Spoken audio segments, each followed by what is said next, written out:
राधे राधे। जय गुरु जी। कैसे हैं आप सब लोग? आज मैं आप लोगों को एक स्टोरी बताने जा रही हूँ। उससे पहले मैं आप लोगों को ये भी बताऊंगी कि नीचे लगे हुए बेल आइकन को जरूर प्रेस कीजिए सो दैट मेरा चैनल सब्सक्राइब हो जाए और मेरी जितनी भी वीडियोस हैं आप लोगों के पास टाइमली पहुंच जाए। आज हम बात करेंगे, एक व्यक्ति होता है जिसके 3 पुत्र होते हैं। वो क्या करता है, अपनी सारी संपत्ति अपने तीनों बच्चों के नाम कर देता है, उन तीनों में इक्वली डिवाइड कर देता है। बट अपनी एक हीरे की बहुमूल्य अंगूठी वो अपने पास रख लेता है।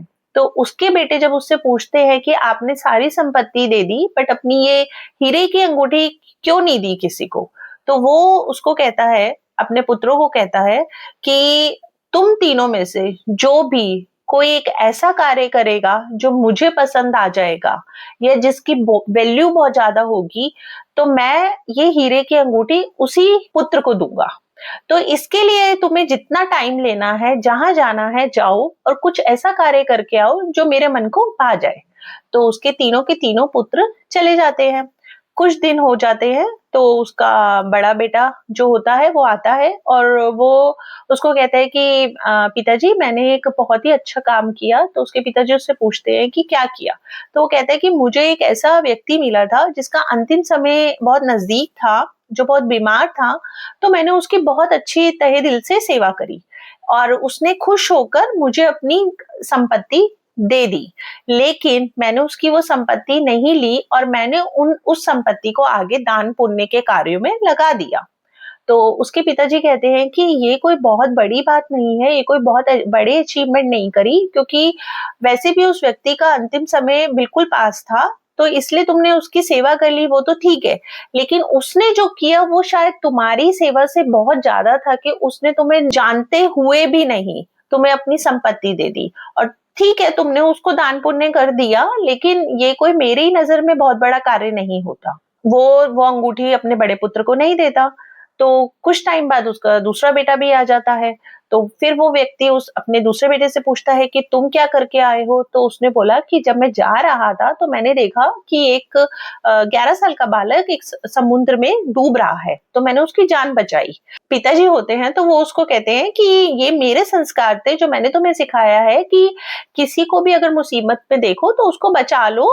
तो इसमें भी कोई तुमने बहुत बड़ा कार्य नहीं किया। तो कुछ दिन बाद उसका तीसरा बेटा भी आ जाता है। तो वो अपने तीसरे बेटे से पूछता है कि तुमने क्या काम किया। तो वो कहता है कि मैं जा रहा था, मुझे कुछ समझ नहीं आ रहा था कि मुझे क्या करना है और क्या नहीं करना। इतने में मैंने देखा कि एक बहुत बड़े से पहाड़ के पास एक व्यक्ति लेटा हुआ है और अगर वो थोड़ा सा भी अपनी करवट लेगा तो वो नीचे गिर जाएगा। और जब मैंने उसको ध्यान से देखा तो ये तो मेरा बहुत बड़ा दुश्मन निकला, कि ये तो मेरा दुश्मन है जो यहाँ पे लेटा हुआ है और वो बहुत ही अजीब सी हालत में था और उसको कोई सुध नहीं थी, वो बहुत ही बेसुध सा था कि अगर वो थोड़ा सा भी करवट लेगा तो वो सीधा नीचे बहुत बड़ी खाई में जाके गिर जाएगा और मर जाएगा। तो मैंने उसको वहां से उठाया और उसको एक सुरक्षित जगह पर लेकर आया। तो मैंने इस तरह से उसकी जान बचाई। तो उसके पिताजी क्या करते हैं, वो हीरे की अंगूठी उसको दे देते हैं। तो उसके दोनों पुत्र पूछते हैं कि पिताजी हमने भी तो ऐसे ही कार्य किया था, लेकिन आपने ये अंगूठी इसी को क्यों दी।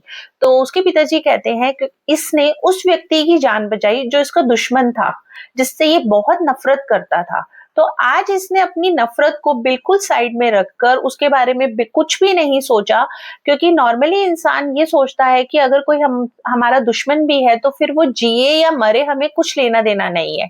लेकिन इसने फिर भी, उसको पता था कि इसमें इसकी कोई वो मंशा नहीं है, इससे इसको कोई भी फायदा नहीं होने वाला, क्योंकि दुश्मन की जो प्रवृत्ति एक बार होती है वो वैसी ही रहती है। लेकिन इसने अपने आप को बाहर निकाला उस दुश्मनी से और इसने अपने दुश्मन की जान बचाई। तो इसलिए मेरी नजर में इसका किया हुआ कार्य तुम दोनों के किए हुए काम से बहुत ऊपर है।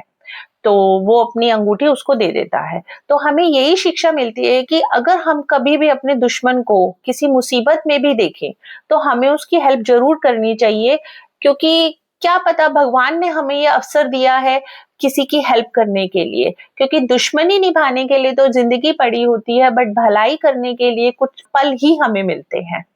धन्यवाद।